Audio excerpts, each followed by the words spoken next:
Greetings from Study with VI and welcome to the official channel of Study with VI. I am going to introduce you to the schedule of our channel. Every Monday, English analyzation or important information. Every Wednesday, technical knowledge and updates.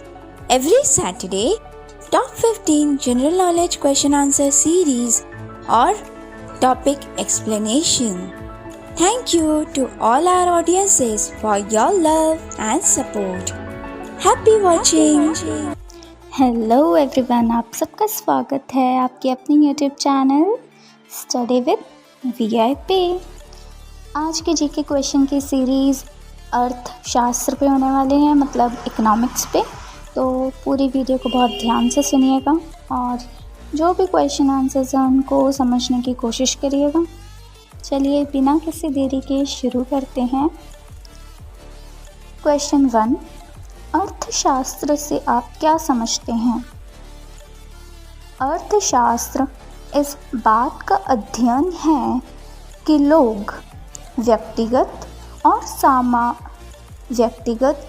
सामूहिक रूप से उत्पादन, वितरण और उपभोग के लिए दुर्लभ संसाधनों का आवंटन कैसे करते हैं।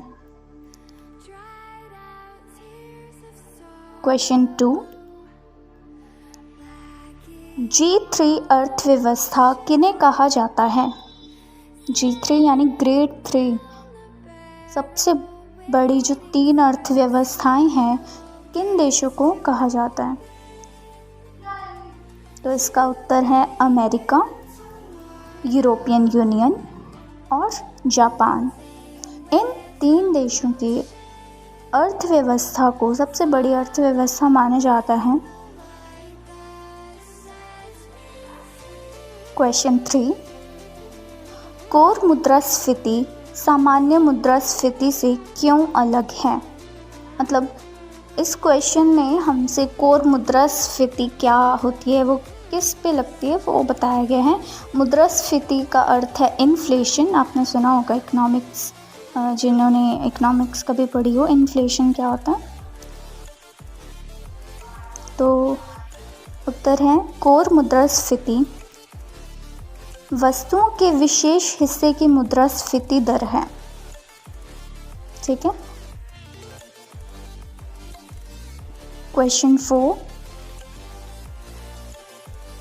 मिड डे मील योजना का कार्यान्वयन, मतलब इसका इम्प्लीमेंटेशन किस मंत्रालय द्वारा किया जाता है? उत्तर मानव संसाधन विकास मंत्रालय।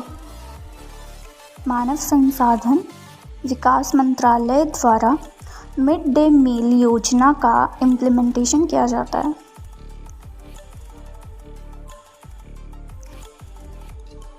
क्वेश्चन 5, अर्थव्यवस्था का पिता किसे कहा जाता है? उत्तर अर्थव्यवस्था का पिता एडम स्मिथ को कहा जाता है। क्वेश्चन 6, व्यय में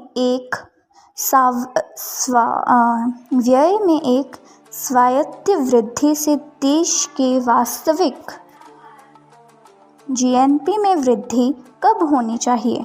मतलब कौन सी स्थिति में जीएनपी में वृद्धि आती है? तो इसका उत्तर है देश की अर्थव्यवस्था जब पूर्ण रोजगार से कम की परिस्थितियों में काम कर रही हो तब। पूर्ण रोजगार यानी फुल एम्प्लॉयमेंट की कंडीशन से कम पे काम कर रही हो तब होता है।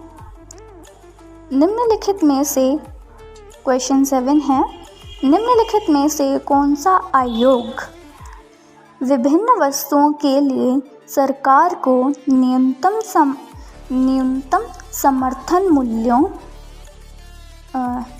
समर्थन मूल्यों की सिफारिश करने का कार्य करता है? उत्तर कृषि लागत और मूल्य आयोग। कृषि लागत और मूल्य आयोग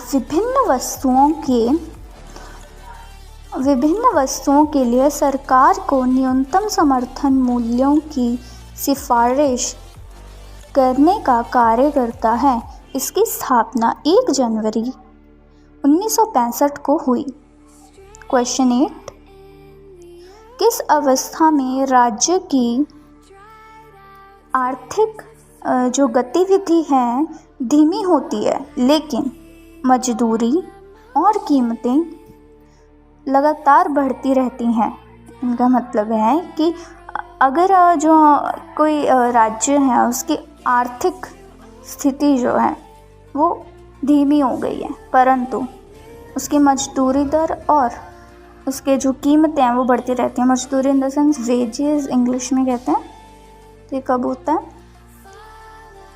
इसका आंसर है स्टैगफ्लेशन। जब स्टैगफ्लेशन हो उस टाइम पे ये जो है अगर इकॉनमी स्लो भी हो जाती है तब भी जो कीमतें हैं वो बढ़ती रहती हैं। क्वेश्चन 9, देश की राष्ट्रीय आय की गणना कौन सा निकाय करता है? उत्तर, केंद्रीय सांख्यिकीय कार्यालय। इसको शॉर्ट फॉर्म में इंग्लिश में CSO कहते हैं, सेंट्रल स्टैटिस्टिकल ऑर्गेनाइजेशन। तो ये करते हैं। क्वेश्चन 10,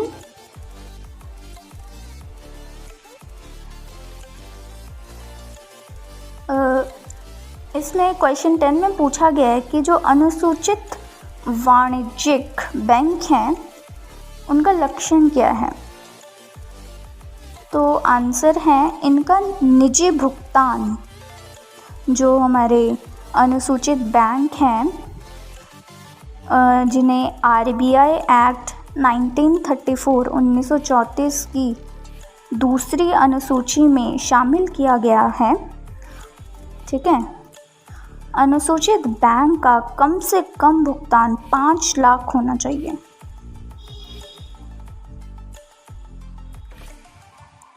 तो भारत में जैसे कि हम सब जानते हैं अनुसूचित बैंक्स होते हैं, ठीक है, जिनमें से कुछ हैं कि भारतीय स्टेट बैंक है, जैसे स्टेट बैंक ऑफ बीकानेर और जयपुर हैं, और भी कई ऐसे बैंक्स हैं जिनको आप गूगल वगैरह पे सर्च करेंगे तो मिल जाएगा, नहीं तो कमेंट सेक्शन में बताइएगा, उसके बारे में भी आपको बताया जाएगा।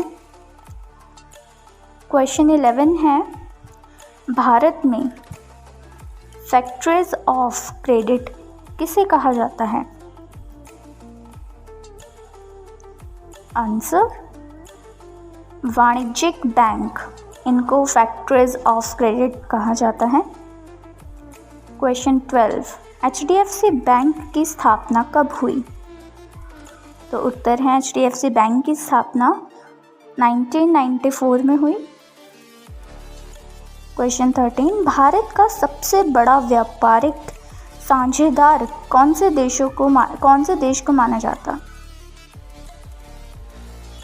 तो अगर हम बात करें 25 दिसंबर 2017 के अनुसार भारत के 10 बड़े व्यापारिक साझेदार जो देश हैं वो हैं चीन, United states, United Arab Emirates यानी UAE, हांगकांग, सऊदी अरब, दक्षिण कोरिया, जर्मनी,